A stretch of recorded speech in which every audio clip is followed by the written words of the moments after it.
I never thought I would tell this story, partly because no one would believe it, partly because I wanted to bury it deep in my memory. But every year, without fail, when October arrives and the wind begins to howl through the wooden rooftops of Connecticut, I start to dream of it again. The house at 966 Lindley Street. Every dream is the same. I'm standing outside the house, the sky dark, orange light flickering from Halloween lanterns on the doorstep. But what sends a chill down my spine isn't the light.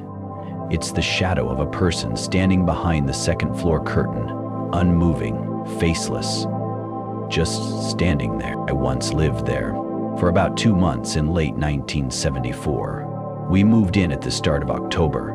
My wife, Maria, had just lost our first child. We left our old neighborhood to escape the painful memories, to find a new place to start over. I remember the first time I stepped into that house. Low wooden ceilings, an old but cozy kitchen, and a small yard with a brilliant red maple tree. Neither of us realized everything in that house had a reason to be left behind. Maria thought it was charming. I only felt it was too quiet. Quiet to the point of being unnerving. But Salem, our cat, was the first warning. He didn't leave his hiding spot under the sofa for 3 whole days. Whenever someone walked near the stairs, he would growl. One night I found him locked in the kitchen cabinet, a place no one had touched all day. I told myself it was just an old house, drafty air, and a sensitive cat. But then, October 25th, I remember every detail. That night, I was watching TV, a Halloween program for kids, when the armchair across the room suddenly flipped backward. No collision, no wind. It was like someone had kicked it from behind. I got up and checked the floor, nothing. Maria asked what happened. I told her it was nothing, just an old chair, but I knew in my gut it wasn't random. Right after that, the table lamp crashed to the ground, shattering the glass. Maria screamed. I froze. There was no logical reason. No one had touched the lamp. It was like something invisible had hurled it. The knocking began. 3 knocks, pause, then 3 more. At first, I thought it was the neighbors, but it came from inside the walls. I knocked back. No response. But then, as I started to walk up the stairs, the knocking got faster, more urgent, like something running on all 4s behind me. I didn't tell Maria. She hadn't slept in a week. I didn't want to make it worse. I started recording at night. The result? Footsteps. Audible, in the living room. At 3 a.m. Halloween, I set up a crude camera, an old one that could only record a few hours. In the living room, I felt like something was coming. Maria lit candles all around the house and placed our baby's photo on a small altar. She said she wanted to keep his spirit close.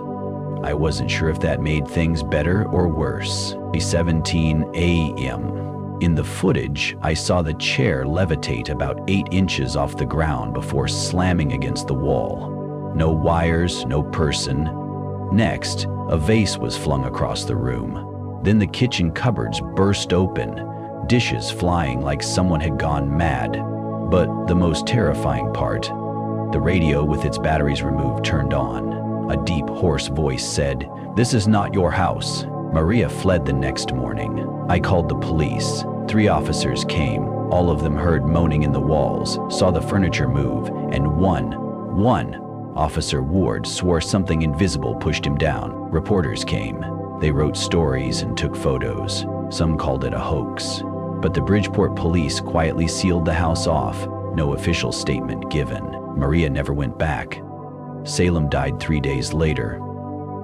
I found his body in the basement, a place no one had entered since Halloween. I moved in with my sister in Norwalk. Not long after, I received a call from Father Roderick, a priest from a nearby parish. He had followed the case through the news and wanted to speak with me. "This isn't the first time that house has had issues," he said. In 1941, a family living there reported that their daughter was dragged by her hair across the floor. She went insane. They moved out, and the house sat abandoned for nearly 2 decades. I asked, "So, what is it that's in there?" Father Roderick hesitated. Then he said something I'll never forget. "It's not a ghost.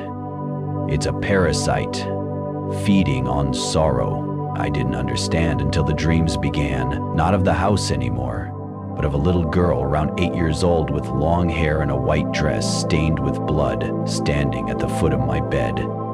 She didn't speak, didn't move, just stood there, every night.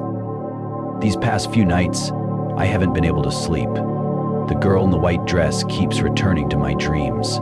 I see her standing at my doorway, her face bloodied, her eyes hollow. She says nothing, but her smile, pained and desperate, is unbearable. And when I try to reach out to her, she vanishes into the dark. I wake up, confused, wondering what the dream means. Is she real? Or is my mind being torn apart by fear I can't explain?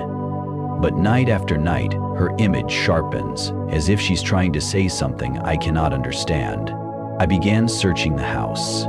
Every room felt like it held pieces of an untold story.